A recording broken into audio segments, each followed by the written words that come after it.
La République, oui, la République, on en parle encore dans ce nouveau numéro de votre émission Décryptage, mesdames et messieurs. Cette émission qui vous permet de faire la lecture avec nous sur ce plateau de l'actualité sociopolitique de la République démocratique du Congo. L'actualité est dominée jusque-là par la publication du gouvernement. Hier, la première ministre a eu son premier contact, première rencontre de prise de contact avec tous les 54 membres de son équipe gouvernementale.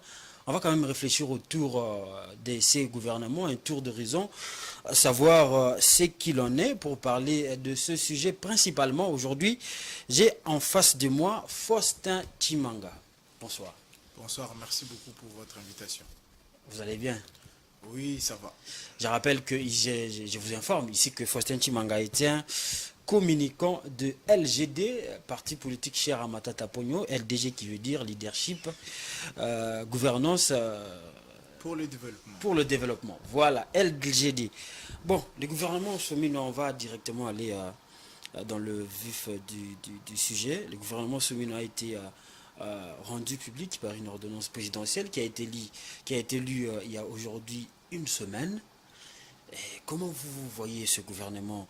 Aujourd'hui, on parle de la taille, aujourd'hui on parle aussi de représentativité. D'ailleurs, il y a des frustrations autour de la question. Comment vous analysez cette équipe? Mais vous savez déjà que c'est arrivé très tard. Je pense que c'est un gouvernement qui a plus traîné avant sa publication. Je me rappelle à l'époque quand Matata Ponyo Mapon, le président national de notre parti politique Leadership et Gouvernance pour le Développement, a été nommé Premier ministre parce qu'il a déjà été Premier ministre de ces pays, vous le savez. Juste après 10 jours, on savait déjà la composition de son gouvernement. Et jusqu'ici, il a battu les records du gouvernement les plus réduits de l'histoire de la République. 35 ministres. Matata 1 avait 35 ministres. Donc vous comprenez Après, là Matata 2, ça évolue. Hein? non mais vous comprenez le contexte politique dans lequel Matata 2 a été constitué. C'est après les dialogues, après les concertations nationales. Et vous remarquerez que c'est quand la donne beaucoup plus politicienne entre en danse. Et aujourd'hui, on a la donne beaucoup plus politicienne qui a décidé sur les nombres des ministres. On est à près de 54 ministres et peut-être bientôt 55 parce qu'il paraît qu'on va devoir satisfaire la demande de la représentation du Maniema parce qu'on a omis ou oublié. Et moi, je ne pense pas qu'ils ont oublié. Ils ont sûrement décidé que ça soit ainsi. Pourquoi ils décideraient comme ça? Non, parce que la province du Maniema est réputée être une province acquise à l'opposition. Ah, depuis quand ça? Non, mais vous savez que le président actuel n'a pas été élu au Maniema. Donc, le Maniema a choisi un autre candidat président. Et nous, ce n'est secret pour personne, selon les résultats qui ont été donnés, décidés par la commission électorale dite indépendante. On constate que le Maniema n'est pas acquis au pouvoir actuel. Le Maniema est le fief naturel de l'opposition, entre autres avec le LGD, Leadership et Gouvernance pour le Développement, porté par son président national, Augustin Matata Ponyo Mapon, qui est le leader naturel du Maniema. Et vous comprenez que cette province-là a été sciemment oubliée parce qu'on ne voulait pas une représentation de cette province-là. Vous savez que les grands Katanga aussi n'ont pas élu Félix Tshisekedi. Mais justement, et le Grand Katanga n'a pas élu Félix Tshisekedi. C'est une province qu'on ne pouvait pas ignorer. Et il y a combien de ministres du Katanga? Et nous savons que la seule zone géopolitique qui regorge beaucoup plus de ministres, et vous êtes sans ignorer que c'est le Kasaï. Donc vous comprenez. C'est une province, hein? Ah ouais, mais vous comprenez qu'il y a à boire et à manger, comment il y a des équilibres géopolitiques quand il s'agit de pouvoir satisfaire. Il n'y a pas Kinshasa, il n'y a pas Maniema, et des choses qui est étonnant quand même. Vous ne pensez pas on peut se poser les questions sur la géopolitique ou la considération représentative de toutes les couches sociopolitiques de la RDC? Mais si l'espace s'est retrouvé dans beaucoup de listes avec des élus qu'allons-nous faire? Non, mais vous savez, l'espace s'est retrouvé avec beaucoup d'élus et je ne pense pas que les députés les mieux élus sont du Kasaï.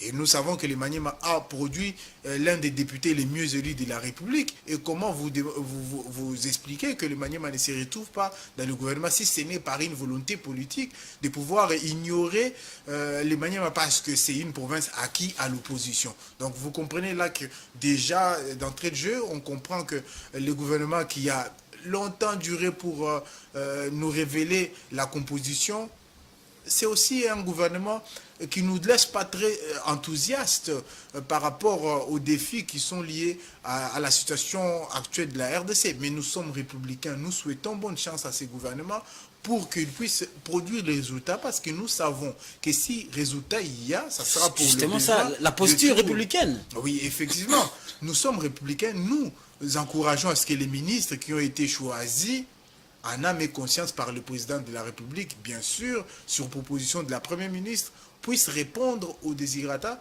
de la population et puissent répondre aux défis énormes de notre République. Donc nous ne pouvons qu'encourager, nous ne voulons pas être dans la posture d'être les prophètes de malheur, nous ne souhaitons pas les malheurs au gouvernement actuel, mais nous souhaitons qu'il y ait la rigueur. Et nous allons, en tant qu'opposition, surveiller leurs actions pour pouvoir toujours résister contre tout ce qu'il y a comme détournement des fonds, parce que le détournement des fonds est devenu le sport national. Ça s'appelle aujourd'hui les volleyball. Donc vous comprenez qu'il y a date pas d'aujourd'hui, hein, ça aussi. Non, mais vous savez, on doit le souligner. Tous les records ont été battus. Peut-être c'est la même classe politique. Tous les records ont été battus depuis l'avènement du président actuel, Félix Antoine Tshisekedi Tshilombo, au pouvoir. Tous les records ont été battus. Tous les records ont été battus. Même dans la mobilisation des recettes. Mais écoutez, il y a à boire et manger. Je pense qu'on a toutes les missions pour pouvoir dire si réellement il y a eu mobilisation des recettes ou pas. Il y a des maquillages de chiffres, nous le savons, et nous savons aussi que le plus grand détournement de la République a été fait sous la présidence actuelle. Ce n'est que pour personne qu'il y a un puits qui coûte 200 millions ou 200 000 dollars, un puits d'eau. Et vous comprenez, pendant que nous savons... Pas un puits, simplement, c'est un forage. Vous savez. Bien sûr, les forages, pour ceux qui savent et ceux qui sont spécialistes, et je peux me prendre le cas du forage qui a été doté par notre secrétaire général, pour ne pas le citer, Franklin Chamala, qui n'a pas coûté 7 000 dollars. Et nous savons parce que l'inauguration a été faite au vu aussi de tout le monde. C'est au camp Louka, un quartier qui reste défavorisé.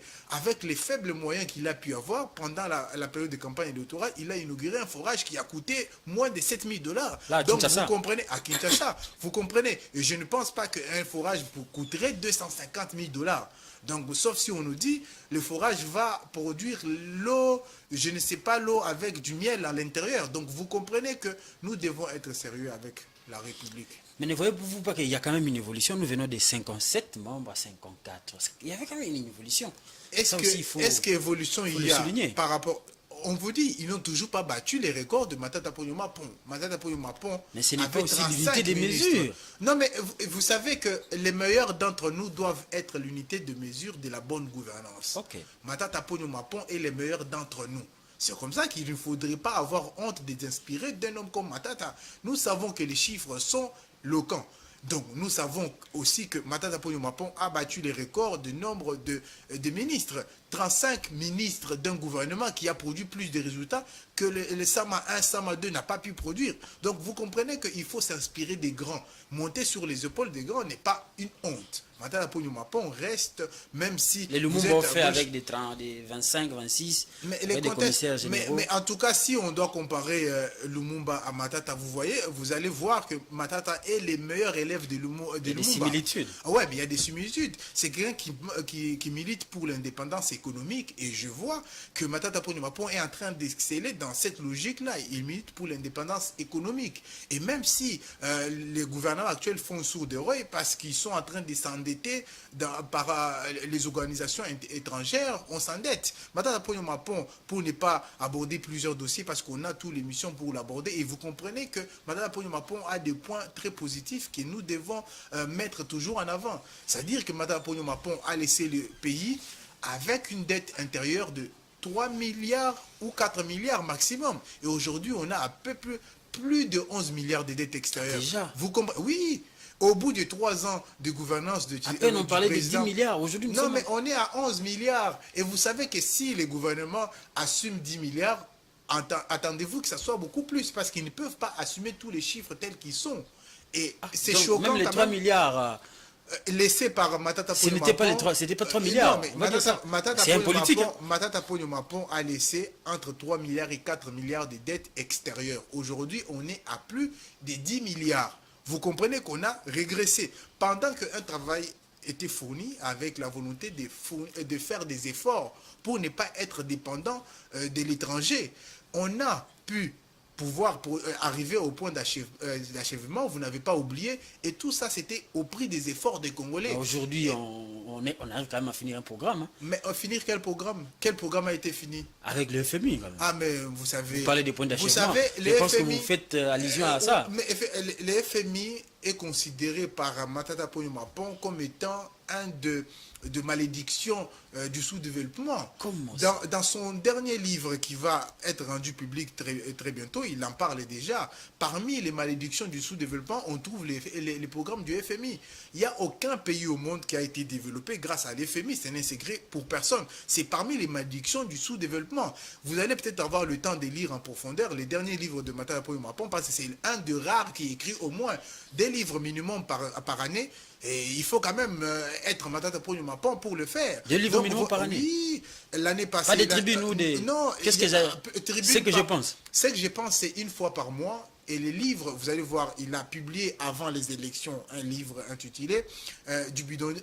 Enfin, tout le temps, j'ai fait la confusion parce qu'il y en a beaucoup. Il y a du bidonville à la primature qui a été publié beaucoup plus tôt. C'est pas lui. Ah oui, c'est vrai, c'est pas lui. Je suis en train d'y arriver pour vous dire que l'avant-dernier livre de Matata Ponyo Mapon, c'est Une vie, une ambition. Et après les élections, il publie un autre livre que je vous laisse découvrir parce que ça va être porté au Fonds Baptismo très bientôt. Donc vous comprenez que nous sommes en train de travailler pour la République. Matata Ponyo Mapon est en train de porter travailler les valeurs pour de la République. Ce n'est pas aussi se retrouver par exemple dans le gouvernement et travailler et avoir les pieds dans le feu. Pourquoi cela est refusé carrément par... LGD. Mais vous savez que le LGD est la réserve de la bonne gouvernance. Notre particularité, c'est la bonne gouvernance. La réserve, comment vous n'avez pas encore géré? Les leaderships de qualité, c'est le LGD qui les porte. Et ce n'est secret pour personne que les partis spécialistes en leadership et gouvernance de qualité, c'est le LGD. C'est comme ça que notre nomination, c'est leadership et gouvernance pour le développement. Et ça, tous les Congolais sont d'accord avec nous que nous sommes la sève et la réserve de la République pour le leadership. Déclaré et non prouvé. Mais vous parce savez, qu'on prouve ça. Mais on les prouve entre autres par la production des idées. D'abord par la production des idées. Le LGD est parmi les rares partis politiques qui produisent les idées. Chaque mois, je vous ai dit que Matata Ponyo Mapon publie ce que je pense, une tribune libre qu'il met à disposition tout le monde. Ça, c'est Matata, c'est pas LGD. Hein. Mais vous savez, Matata Ponyo Mapon... Il faut dissocier aussi, à certains moments, les deux. Je ne sais pas, bon. Oui, c'est vrai. C'est votre perception. Vous avez peut-être une raison, quelque part, qu'il faut dissocier les deux, mais vous ne pouvez pas dissocier l'homme de ses idées. Vous ne pouvez pas dissocier les idées du LGD de Matata Ponyo Mapon, parce que c'est lui qui représente le LGD. C'est lui qui préside le LGD. Les idées de Matata sont aussi les idées du LGD parce que nous épousons la vision de Matata Ponyo Mapon. Il n'y a pas d'organisation sans vision, il n'y a pas de vision sans leader. Et vous comprenez que s'il y a un leader, ça veut dire qu'il y a une vision. Si Matata Ponyo Mapon est président du LGD, ça veut dire que le LGD suit la vision de Matata Ponyo Mapon. C'est vrai qu'à certains nuances près, on pourrait dissocier, mais il faudrait retenir qu'on ne peut pas dissocier les partis politiques de son président. Si vous faites ça, je crois que c'est biaisé la démarche. Les partis politiques sont en train de suivre une vision. La vision est portée par une personne, en l'occurrence Matata Ponyo Mapon, pour le LGD. Et c'est quelqu'un qui produit des idées chaque jour, chaque semaine, chaque mois et chaque année. Merci beaucoup. Mesdames et messieurs, je suis en face de moi. Vous comprenez que le nom de Matata Ponyo Mapon revient à chaque instant. C'est normal parce que nous sommes... J'ai en face de moi le communicant de LGD. Le LGD, c'est une idée, c'est une production intellectuelle de Matata Ponyo. Mais je veux bien que vous citiez le président de votre parti, mais je veux un peu vous poser cette question. est-ce que quand même on peut se réjouir, on peut se réjouir, on peut tout dire autour sur le gouvernement, mais on peut aussi quand même se réjouir de quelques profils, notamment, j'ai vu beaucoup de gens citer par exemple Daniel Mkoko Samba, il y a des gens qui citent aussi le nouveau ministre de Finances, Doudou Famba, il y a des noms comme ça. Est-ce que vous avez déjà fait cet exercice? Ouais, c'est vrai que nous avons vu des figures qu'on a nommées pour qu'ils assument des fonctions. Justement. Mais il ne faudrait pas être naïf en pensant que Déjà, les noms, mais écoutez, de par les noms d'une personne, on sous-entend des résultats. Non, nous attendons voir. C'est pour ça que nous souhaitons bonne chance à tous les ministres qui ont été nommés, parce que nous savons que nous devons avoir l'attitude républicaine, parce que le LGD c'est un parti républicain. Nous encourageons les ministres nommés de pouvoir fournir des efforts pour répondre aux exigences de la situation socio-économique de la RDC. Vous comprenez, déjà, de par les noms cités, on suppose que le président de la République a vu qu'avec ces personnes choisies, il va obtenir des résultats et répondre aux aspirations du peuple. Qui pourrait connaître le mieux les aspirations du peuple que le président de la République? S'il a été proclamé élu par la CENI dans les conditions que nous connaissons tous, c'est parce que la CENI, par son bon vouloir, a estimé la volonté de la population. Ah non, ça, il y a à boire et à manger en tout cas. Bon, déjà. Il y a à boire et à manger sur la volonté du peuple. Mais il y a à boire et à manger, on pourra en discuter en profondeur parce que nous allons aborder la question liée à la CENI, bien évidemment. Mais il faudrait savoir que nous voulons les résultats. Les Congolais veulent les résultats. Tant qu'on n'a pas vu les résultats, nous ne pouvons pas dire que tel ministre ou tel ministre est compétent si on ne voit pas les résultats. Pourquoi aujourd'hui, tout le monde à gauche et à droite, on est d'accord avec Matata Ponyo Mapo parce qu'on a vu des résultats. Son nom est attaché aux résultats. Et aujourd'hui, il y a des ministres qui sont passés. Au bout d'un mois, on va les oublier. Pourquoi ils n'ont pas produit des résultats?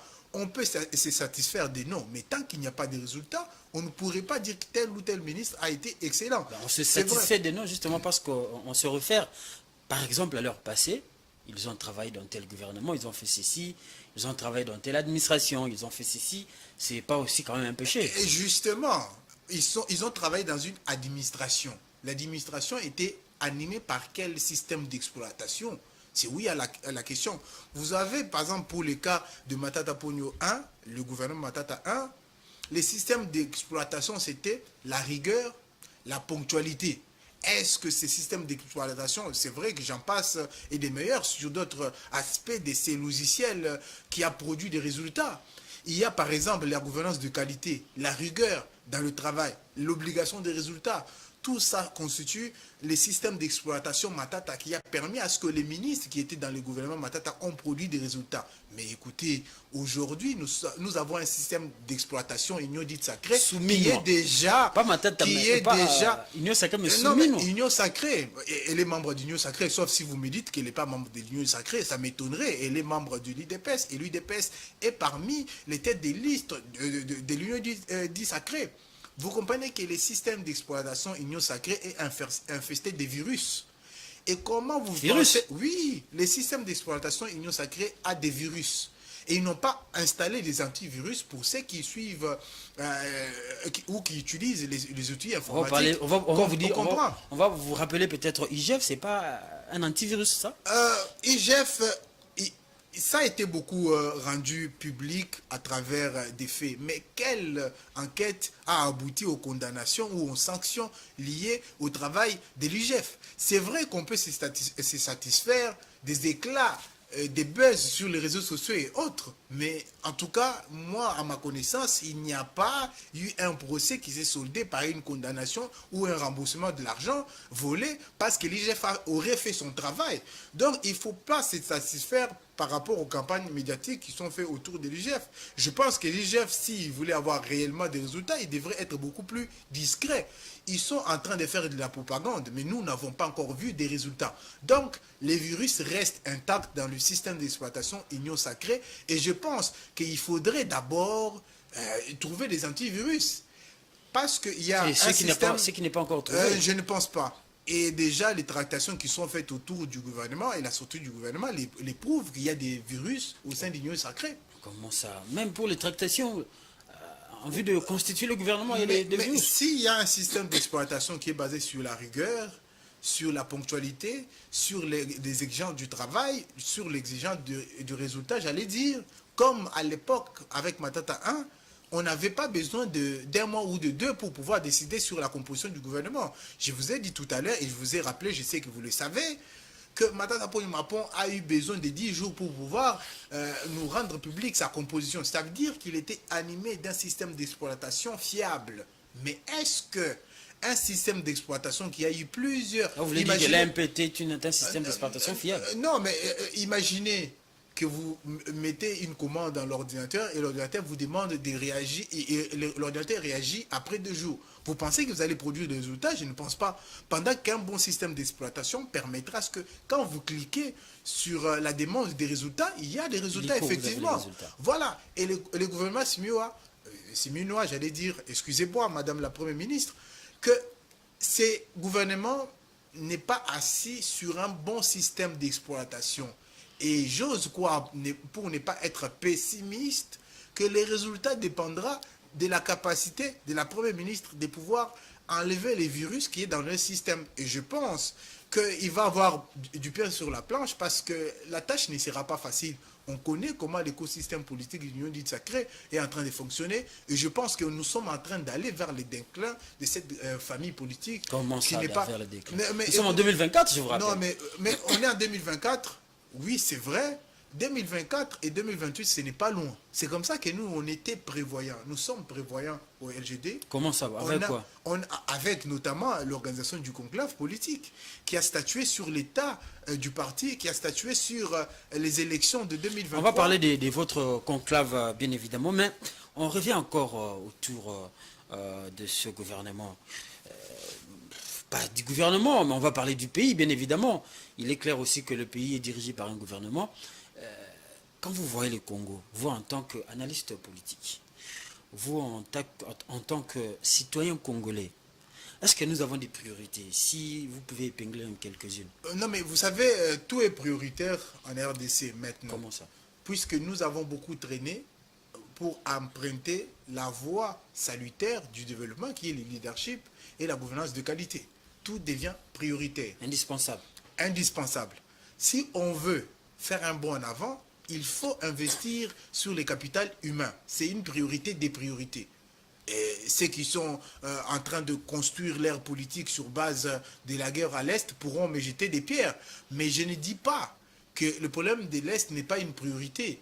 Mais la priorité des priorités, c'est le capital humain congolais. Il faut investir sur le leadership au Congo. Si on investit $1 sur un leader, il faut vous attendre à pouvoir économiser plusieurs milliards parce que vous allez avoir une personne ou un leader qui va être à mesure de pouvoir bien gérer la gestion de la politique nationale, mieux gérer les fonds qui sont alloués à la tâche qu'il a été confiée par le président de la République ou par d'autres autorités qui ont la possibilité de nommer... Vous ne vous voyez pas trop philosophique là? Non, on n'est pas philosophique. Et ne pensez pas que dire que je suis philosophique pourrait être péjoratif. Non. Non.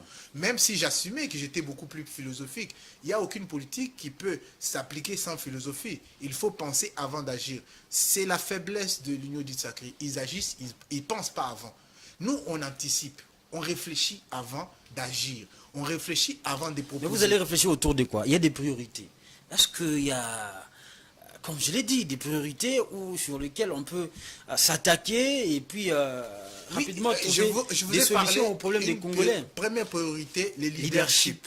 C'est la bonne gouvernance. Ça marche ensemble. Leadership et gouvernance, c'est un binôme magique, comme on aime bien le dire. Il faudrait aller appuyer sur ces levées-là pour pouvoir espérer résorber le problème du Congo. Il y a aussi l'éducation. Ça reste un chantier, s'il faut l'appeler ainsi, toujours dans prioritaire. Dans le capital humain. Il y a l'économie, une priorité. Il y a la sécurité, une priorité. Et la sécurité ne peut pas se penser l'économie avec sans les prix des biens sur le marché. Ça. Voilà, c'est une priorité pour ces gouvernements qui vient d'être nommés et qui commencent à pas des tortues. de se mettre au travail. Donc vous comprenez qu'il y a plusieurs priorités. Les Congo en soi devient une priorité. Il y a la priorité sécuritaire, je l'ai dit. Il y a la priorité culturelle. Il y a la priorité même dans le sport. Parce que vous savez, aujourd'hui, on peut se développer grâce au sport. C'est comme ça que même la notion de la géopolitique du sport est en train de faire son chemin. Parce que justement, il faut penser aussi les développements grâce au sport. Et vous le savez que les championnats nationaux n'ont plus de niveau, ce n'est secret pour personne. Les championnats nationaux n'arrivent pas à produire les joueurs qui peuvent arriver à gagner des coupes. Et vous le savez qu'aujourd'hui, notre équipe nationale est essentiellement composée de Congolais qui viennent d'ailleurs. Et ça, c'est une question qui devait être prioritaire. Mais on a choisi de nommer quelqu'un qui était en train de gérer les hydrocarbures au sport. Mais je ne sais pas si la stratégie pourrait être payante, mais nous attendons voir quel résultat dans le secteur du sport, qui est prioritaire aussi pour le développement de la RDC, les ministres actuels pourraient produire. Donc vous comprenez que la RDC, dans tous les secteurs, il y a les priorités. Et je pense que nous devons faire l'effort de pouvoir appuyer sur les leviers qui va permettre à ce que nous puissions obtenir des résultats. Et moi, je pense que la première priorité des priorités, c'est le leadership et la gouvernance de qualité qu'il faut éventuellement mettre en place et trouver les mécanismes qui pourront permettre à ce que cette logique-là puisse être appliquée pour que nous puissions obtenir des résultats qui pourront permettre à ce que notre pays puisse s'engager sur le chemin du développement. Vous avez déjà effleuré quelques points sur la question que je veux vous poser maintenant. Quand vous voyez le Congo, vous voyez, ça marche. Je vais prendre peut-être la période de la Troisième République, avec une nouvelle constitution, avec de nouvelles lois, avec, on va dire, l'émergence d'une nouvelle classe politique. Bien évidemment qu'il y avait aussi des belligérants. Jusqu'à aujourd'hui, on discute toujours ou on débat toujours autour des sujets qui devraient normalement être résolus depuis longtemps. Quel est le problème du Congo? C'est ça la question. Mais vous savez, vous avez été très bon journaliste en enroulant votre question. J'ai lu entre les lignes. Si il faut poser les questions, il faut que votre question puisse être le plus claire possible. Et j'ai déjà perçu l'angle avec lequel vous voulez que nous puissions aborder ces sujets-là. Je vais vous répondre tel que vous l'avez formulé. Voilà. Les problèmes du Congo, c'est le manque du leadership et la gouvernance de qualité. Là, je m'en doutais. C'est le manque du leadership et de gouvernance de qualité. Il n'y a pas un autre problème probant au Congo. On règle les problèmes du leadership et de la gouvernance, on solutionne plusieurs problèmes. Mais comment on règle ça? C'est ça aussi la grande question. On règle ça en investissant sur la qualité. C'est le temps aussi. Non, dans l'entretemps, qu'est-ce qu'on fait? Non, mais vous savez, ne pensez pas que les pays doivent se penser à la va-vite. Les leaders, c'est quelqu'un qui est prévoyant. Je ne cesserai jamais de le dire. Le leader, c'est quelqu'un qui a une vision. Et quand on a une vision, on a la notion du temps. Il y a le temps électoral, il y a le temps de gestion et il y a le temps du futur et de l'avenir d'un pays. Et il faut penser en fonction du temps long. Et si on pense sa politique en fonction du temps électoral, c'est comme ça qu'on a l'impression qu'on n'a pas le temps. Et les personnes qui pensent réellement... Comment ne pas penser électoral alors que notre constitution nous exige, dans 5 ans, vous devez rendre le pouvoir au peuple congolais et le peuple congolais doit encore choisir. Donc vous voyez que nos dirigeants sont contraints à ces facteurs temps. Parce que cette question, s'il vous plaît, cette question, ça peut aussi revenir un jour, même quand vous serez au pouvoir. Non, mais vous savez... Je n'ai pas des boules de cristal. Non, mais écoutez, je vois là où vous voulez en venir et ça me fait sourire. On va aller dans le fond de la question si vous le voulez bien. Mais il faut savoir qu'il faut réfléchir en fonction d'un temps long. Okay. Un bon leader a une vision. Et quand vous avez une vision, vous n'avez pas besoin de penser que par rapport aux élections. Il faut penser à venir. Il faut penser même au-delà de votre vie. C'est ça, être un bon leader. Quand vous êtes un leader, vous pensez 10 ans, 20 ans, 30 ans avant. Et je pense même que pour ceux qui aiment bien lire, ils conviendront avec moi que 2030 a été déjà pensé par beaucoup des penseurs et des têtes pensantes du monde. Je ne citerai pas Jacques Attali et son livre qui parle d'une brève histoire de l'avenir. Il parle déjà de 2050, 2030. Et vous pensez que un leader qui pense les pays à l'horizon 2050 aura peur de 5 ans d'élection, aura peur de 5 ans de mandat, où il aura besoin d'échanger de constitution pour se maintenir au pouvoir. Je ne pense pas. Il va penser, il sait que j'aurai 10 ans. Qu'est-ce que j'accomplis dans 5 ans, dans 10 ans, pour que je puisse réellement avoir de l'impact? Parce que nous savons que nous ne sommes pas éternels sur la terre. Et puisque nous sommes passagers sur la terre, il faut penser la gouvernance avec un temps long, en pensant évidemment que nous ne sommes pas éternels. Il ne faudrait pas... J'ai compris que c'est ça le problème du Congo. Non, les problèmes du Congo, c'est le leadership. Et oui, il y a un leader qui pense à long terme. Voilà, effectivement. On n'a pas encore eu ce leader. Mais écoutez, je vous rassure, Matata Ponyo Pampon est parmi ces leaders qui pensent sur un temps long. Avec quelle action? Mais je vous invite à lire ses ouvrages et à lire ses pensées politiques. Ce sont des idées. Vous allez, et bien sûr, l'homme est constitué des idées. La gouvernance ne peut pas se faire sans idées. Vous êtes d'accord avec moi? Non, à un moment donné, il était au pouvoir. Quelle action poser qui peuvent, bien évidemment, s'étaler dans le long terme? Mais vous voulez que je parle dans le concret? Je vais aller dans le concret. Voilà. Matata Ponyo Pampon a pensé l'avenir. Il fallait qu'aujourd'hui, on puisse résorber la question du coulage de recettes. Il a pensé la bancarisation. On n'était pas en 2024 quand il a pensé la bancarisation. Ça, c'est la meilleure. Oui, il a pensé la bancarisation parce qu'il avait anticipé les années. Il avait même anticipé les décennies. Il avait fait un bond en avant. Il a vu que partout au monde, les circuits bancaires permettent, on ne dit pas que ça diminue ou ça finit totalement la corruption ou autre chose, mais ça diminue vraiment le coulage des recettes et ça diminue la corruption. Et si on avait tout bancarisé à l'époque de Matata, c'est justement pour permettre à ce que le pays puisse être en mesure de surveiller et de suivre comment l'argent est géré et avoir une certaine traçabilité. C'est un leader qui pense dans un temps long. Je vous ai donné la preuve qu'il a pensé à l'avenir de la nation, l'avenir économique du pays. Il a mis en place la bancarisation. Aujourd'hui, on n'a pas débancarisé, même si il y a des circuits parallèles de paiement de certaines factures et tout, nous le savons, qu'ils cherchent à contourner les circuits normaux parce que justement, ils sont habitués à détourner via des moyens qui ne sont pas traçables. Merci beaucoup, Faustin Chimanga. Nous allons aborder un autre sous-thème que j'avais prévu pour cette émission. C'est la question, bien évidemment, de votre conclave, le premier de votre parti depuis sa création.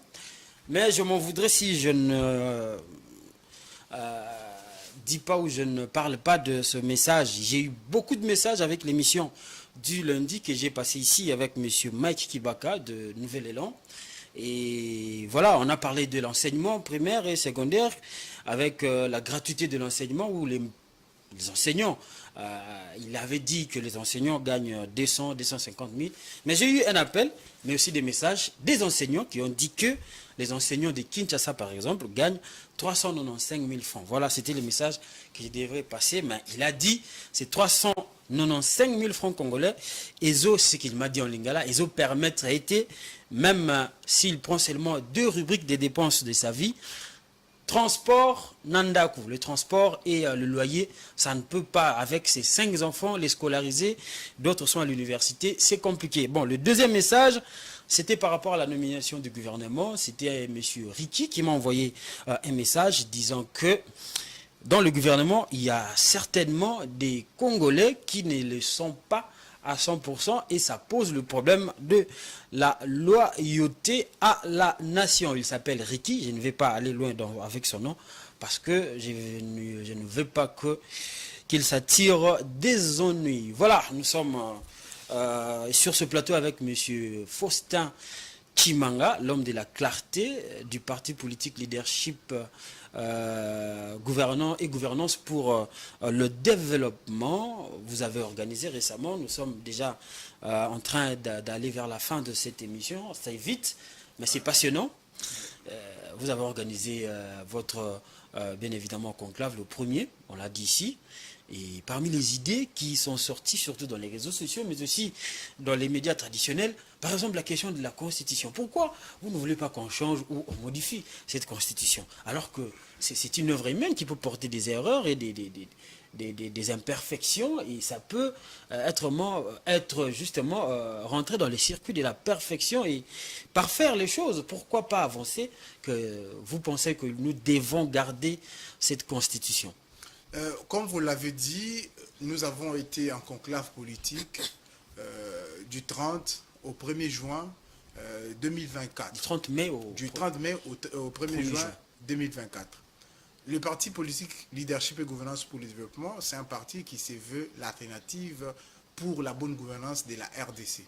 Dans cette optique, nous anticipons les événements, nous réfléchissons, nous nous disons qu'il faut donner à la RDC les idées qui sont à la hauteur de sa grandeur. C'est comme ça que le cadre membre du LGD, venu de toutes les provinces, donc toutes les provinces ont été représentées à ces conclaves politiques justement pour réfléchir sur la marche du parti, sur comment on s'est comporté pendant les élections, comment on a pu mener notre action politique aux élections, analyser le contour des questions électorales, et bien évidemment c'est les élections de décembre 2023, et comment on a participé. C'était des questions qui étaient beaucoup plus axées sur la marche du parti au niveau interne.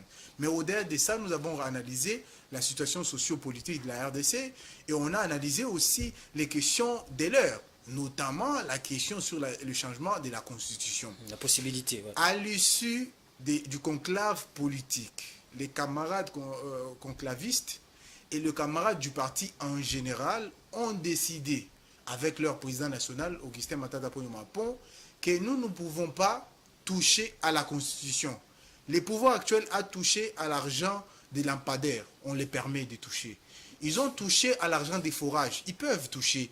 Ils peuvent encore continuer à détourner, mais à la Constitution, on ne les permet pas de toucher. Pourquoi? Parce que la Constitution, ce n'est pas celle-ci qui leur dit de détourner. Ce n'est pas la Constitution qui ne permet pas qu'ils puissent payer les enseignants, vous venez de le dire. Ce n'est pas la Constitution qui dit qu'il faut avoir on paye les enseignants. Vous dites on ne paye pas. On ne paye pas les enseignants. Comment ça? Parce que si on payait les enseignants, on n'allait pas être en mesure de pouvoir... les enseignants allaient être en mesure de pouvoir nouer les deux bouts du mois. Vous n'allez pas considérer qu'on paye les enseignants pendant qu'on lui donne 150 000 francs ou 200 000 francs. Non, on dit 395 000 francs. 395 000 francs. Ouais, ouais. Et ça reste à vérifier si c'est crédible d'ailleurs. Ça, c'est un enseignant qui m'a dit. Un enseignant, de quel niveau? Au primaire. Boboto. Vous dites Boboto. C'est la crème de nos écoles nationales. Vous comprenez que déjà, si à Boboto, les préjugés, l'école Boboto, vous allez dire que 300 000 ou 350 000, c'est suffisant pour un étudiant. Moi, j'ai dit non. Ils ne sont pas payés. Je considère qu'ils ne sont pas payés. S'ils sont payés 350 000 francs et un député national, il est payé combien? Il faut comparer les deux pour conclure s'il est payé ou pas. Mais nous disons, est-ce que c'est la Constitution qui dit qu'il faut payer avec les miettes les professeurs? Non. Est-ce que c'est la Constitution qui oblige l'impuissance de FRDC face à l'ennemi? Non. Est-ce que c'est la Constitution qui demande au président actuel de ne pas fournir les efforts et nous récupérer les territoires occupés pendant des mois et des années même, je veux dire, à l'est du pays? Non. Est-ce que c'est la Constitution qui permet à ce que nous puissions voir les Koulouna? Non. La Constitution n'a rien à voir avec les conditions dans lesquelles notre pays se trouve aujourd'hui. C'est comme ça que les LGD, avec la dernière énergie, vous avez omis, nous disons non, bien laissé de côté nous disons non un au élément. changement de la Constitution. Est-ce que c'est la Constitution qui retarde la mise en place d'un gouvernement par rapport aux tractations politiques, vous vous dites? Non, bien sûr. Comment La ça? Constitution, vous savez, si le président Félix Antoine Tshisekedi Tshilombo voulait avoir un gouvernement au bout de 5 jours, il allait l'avoir. 5 jours? Oui. Comment ça? Ça ne sera pas la dictature, ça? Matata a fait au bout de 10 jours. À l'époque, le parti ou la famille politique de Matata Ponyo-Mapon n'était pas seul. Il gouvernait avec une partie de l'opposition. Il gouvernait avec les Palous, vous ne l'avez pas oublié. Donc, on était pratiquement dans la configuration actuelle. Mais ils ont quand même réussi à produire ou à rendre public un gouvernement au bout de 10 jours. Ça veut dire qu'ils ont fait preuve d'un leadership et d'une gouvernance de qualité, chose qu'on n'a pas beaucoup vue pendant ces 5 dernières années. Donc, vous comprenez que si on voulait réellement donner au peuple congolais un gouvernement qui pourra produire des résultats, on n'avait pas besoin de 3 mois. Vous savez, il faut prendre ces pays au sérieux.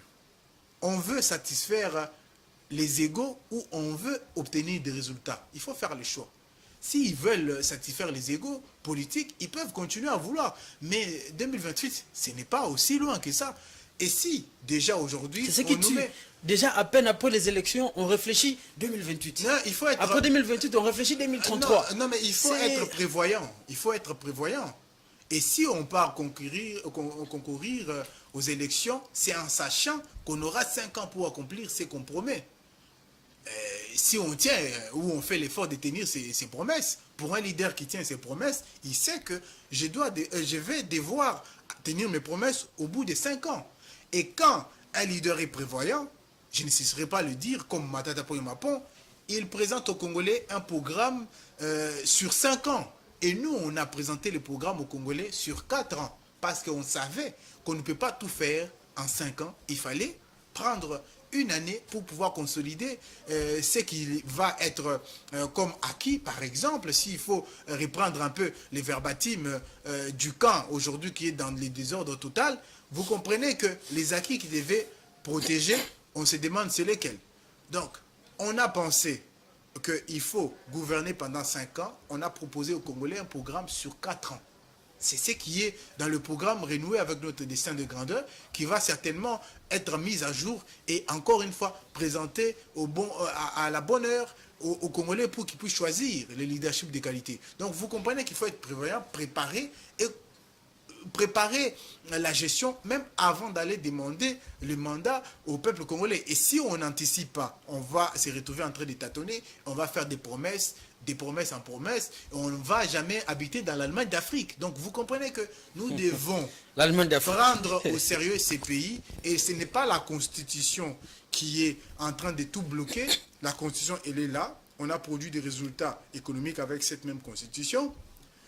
Je nous rappelle qu'entre 2011 et 2016, il y avait un camp politique aujourd'hui au pouvoir qui s'est opposé au changement de cette constitution parce qu'ils estimaient que cette constitution n'avait pas de failles. Je ne sais pas, au bout de quelques mois ou quelques années, ils ont changé d'avis. Sur base de quoi? La constitution ne leur permet pas de pouvoir toucher certaines dispositions de la constitution tant qu'on est sous état de siège. Donc vous comprenez que la Constitution dans une partie du pays est considérée comme la Libye aujourd'hui ou les boucs émissaires pour justifier l'incompétence. Donc la Constitution ne doit pas être utilisée comme un bouc émissaire, mais la Constitution doit être protégée et nous sommes les gardiens de la Constitution. Nous disons non au changement de la Constitution. Voilà, ça c'est LGD qui parle. On dit non au changement de la Constitution. Là c'est un acquis, c'est acté. Et je vais vous poser une question, nous tendons vers la fin, ce sera l'avant-dernière question de ce soir. Faustin Chimanga, au regard de tout ce que nous avons vécu depuis le début de cette année, élection déjà à la fin de l'année 2023, 2024, nous avons l'investiture, la publication des résultats. Aujourd'hui, on parle du gouvernement et on attend son investiture qui aura lieu d'ici là. Comment voyez-vous le Congo dans 5 ans? Je vais en venir. Je vois le Congo en 5 ans sans la CENI actuelle. Comment ça? Il faut qu'on supprime l'actuelle CENI parce qu'elle n'a pas atteint ses objectifs de création. Les Congolais, quand ils se sont décidés de pouvoir mettre en place la CENI, c'est pour que la CENI puisse produire des résultats et puisse maintenir la confiance de la population. Aucun Congolais aujourd'hui ne fait confiance à la CENI. Aucun Congolais. En commençant par moi. Je ne fais plus confiance à la CENI. C'est comme ça que nous, membres du LGD, avec bien sûr notre président national, nous demandons purement et simplement la suppression de la CENI. Il faudrait qu'on la remplace par une organisation internationale ça qui pourra être crédible dans l'organisation des élections. Vous ne pensez pas que les Congo, du haut de ces 64 ans d'indépendance, comme vraiment 64 ans d'âge, on va dire, en tant que pays, avec des hommes politiques réfléchis qui produisent des idées, notamment Matata Ponyo, et que nous déléguons notre pouvoir d'organisation d'un événement aussi crucial que les élections à un organisme international. Mais vous ne voyez pas que c'est aussi un peu une insulte à notre ego en tant que nation? En fait, la gouvernance ne se fait pas avec les égos. Ça se fait avec une objectivité. Mais c'est une question de souveraineté. Il faut être objectif. Je vais en venir. Depuis que nous sommes en train de défendre cette proposition, on nous met sur la table la question de la souveraineté. Est-ce que vous pensez que la sécurité n'est pas souveraine ou n'est pas une question de souveraineté nationale?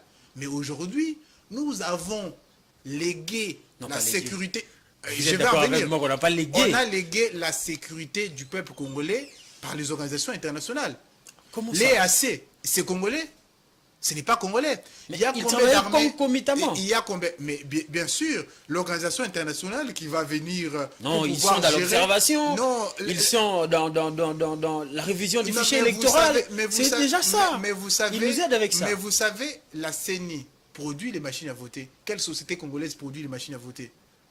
C'est une organisation internationale, une société internationale qui produit les machines à voter. Les bulletins sont produits par une organisation internationale. Par une société qui est étrangère, étrangère qui fonctionne à l'international, vous êtes d'accord? Ouais. Et si vous prenez les machines à voter, les bulletins de vote, les ordinateurs qui sont produits par les organisations internationales, qu'est-ce qui reste à la CENI qui produit au Congo? N'est-ce pas qu'à l'état actuel, déjà, l'international est en train de mieux gérer les élections partout dans le monde. Ah, mieux gérer? Oui, partout au monde. Il faudrait donner à une organisation internationale la possibilité... Pour faire encore quoi alors qu'il gère déjà? Non, vous comprenez ce que je veux dire. Je veux dire tout simplement que la CENI actuelle, déjà qu'il a amorcé les financements par les organisations internationales, nous ne voulons pas être dans l'hypocrisie.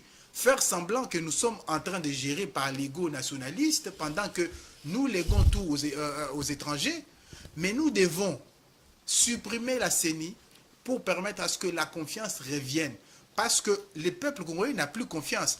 Je vais vous dire quelque chose. La CENI aujourd'hui est devenue une régie de distribution des machines à voter. Peut-être demain vous allez dire qu'on lègue aussi la Cour constitutionnelle à un organisme international. Écoutez, on est signateur des beaucoup d'organisations, des traités internationaux qui peuvent par moment se substituer à la Cour constitutionnelle.